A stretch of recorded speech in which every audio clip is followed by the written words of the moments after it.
Hello, my master. Is your slave, Gypsy. I'm making you this video in response to the video that you sent me. I'm not sure if that's going to be your last video to me or not, but there was some things that I want to answer back, and you commanded me, so I will answer back in a video. As you can see, I'm wearing my white collar. It's made out of white leather. I thought, since maybe your goodbye video would be sent to me by now, I'm not sure, but I thought it would be formal, for a formal goodbye.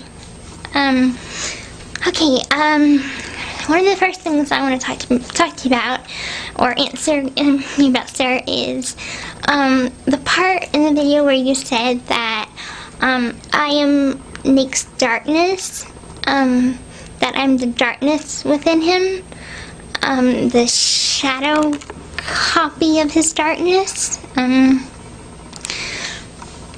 don't really understand a lot about that part of the video that you were talking about, only because I think the only darkness that's in me is Demona. So I'm like, well, I understand that I'm his female copy of him, but how could I be his bad side whenever I'm always encouraging him to be good and to try and be his best, calm him down when he probably would want to kill someone or stuff like this. I know that I get turned on by his actions, if they are sometimes bad actions. They might be appealing to me, yes. Whether or not that's the me that I am in the future, or if it's just a moment inside me right now that is attracted to that. So I'm sort of confused whether or not it's me or Demona that you mean that is the shadow copy of him bad side. So we're talking in your video, you were talking about him being reincarnated as being purely good, which is great. I'm so happy for that, because I really, really want him to be purely good, and I know he has it in him. And the part where you were like, well, it all depends on how I'm reincarnated about me, how I'm reborn. And I'm like, well, I don't know how I'm going to be reborn, but I hope I'm going to be reborn as pretty much me, the same person I am now as I was in my other lifetime. You know, I remember little bits of my other lifetime. And what I remember is that I was a good person. I was a nurse. You know, I took care of soldiers. I had, you know, a really good life going for me, you know. For, you know, these memories that I have, I can't remember if it's Nick that I was engaged to or if it was another soldier that I was engaged to, but I was engaged in my previous lifetime, and I know that much because I remember that much. This looks like a neck brace. Anyway, back to lifetimes and stuff. I'm trying to steady the camera. Alright, so I hope to be reincarnated or reborn as me, who I am now, a good person. I hope that me and Nick could be reborn together around the same time and both be good. Like purely good. No bad in us. So that's what I'm hoping, sir. Now to talk about something else. You're talking about how it's a bad idea to argue back with Nick whenever he does become my master. which I will not be arguing back because I know better. And I think the only reason why I've been arguing with him this whole, or not this whole time, but a couple of days, has been because these are my last days that I will be able to, you know, just have a fight with him, or just, you know, say what I want to say to him and have him forgive me on the same day. Because he might not, you know, when I'm his slave. So, or I know he'll forgive me, but I don't know if it'll be right away. And I know I'll have punishments. So, so this is kind of my time to just kind of be that stubborn, I hate you but I love you, or I love you, or I worship you, but, you know, you're getting on my nerves sort of person.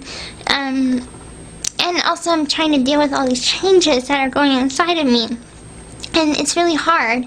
So I'm trying to figure it all out, and then there's just insecurities that pop up and certain feelings that pop up. So it's just like I'm trying to sort it all out in my brain and in my emotions, and I take it out on him, which I don't mean to, but I do anyway. So anyway, I'll stop that once I'm his slave. Once I'm his slave, I'll be very, very good, obedient, patient, loyal, loving, selfless, honest, true slave, which comes to the five things that will be good to remember, which is trust is one, worship, which I completely worship him, selflessness, honesty, and obedience. Well, I will be purely honest with him, but I won't be brutally honest with him.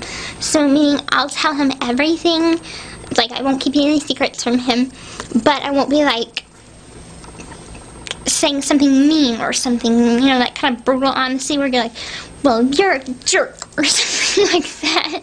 I won't do that, because that is just mean. So I won't be a mean person. As for trust, I trust him completely. I hope he can trust me completely. As for worship, we worship each other completely. Selflessness, I am starting to learn more and more and more what that is. When we first started seeing each other, I'll admit I was selfish. And I was selfish as a kid. And as a teenager. So it's good for me to learn what it's like to be selfless, to think of others, or to think of just one certain person and think of that person only. And I do. I do that very quite often for him. I only think about him very often. I put his needs and my job, my role as a slave, and it's probably in the papers, is that I am to be him first and then me. I'm to serve him. I am to please him. I am to obey him, and keep him content and happy. And of course, honesty. I'll be honest. I probably repeated that one. Obedience. I will be very obedient. I really don't want to get, like, spanked with a belt. So, I'm going to be really good so it won't come to that kind of punishment where it's a really, really harsh punishment. So I'm going to be very good. I'm going to be a good slave. So, so those are the 5 things, and, I'll be honest, I'll be obedient. I already worship him completely. I'm going to be just everything, all the 5 things I mentioned. I'm going to be everything that he's ever dreamed of. And I feel in my soul like I can truly, honestly be the woman that he wants me to be and that he envisions. And so I'm going to keep going for my goal. So I'm going to end this video. because it's running on 10 minutes. So, I will end this video now. I love and adore you, my wonderful master, and thank you for everything that you have taught me. Thank you for everything that you have done for me and Nick. All the time and energy and stress and just everything, the patience you've put into this relationship. You have been wonderful, and though I didn't get to know you as much as I wanted to get to know you more, like your background, where you're from, where you lived. But I didn't get a chance to, but I hope we can talk about that again and you'll come visit me. So again, I love and adore you, my wonderful master. Have a wonderful night, darling master.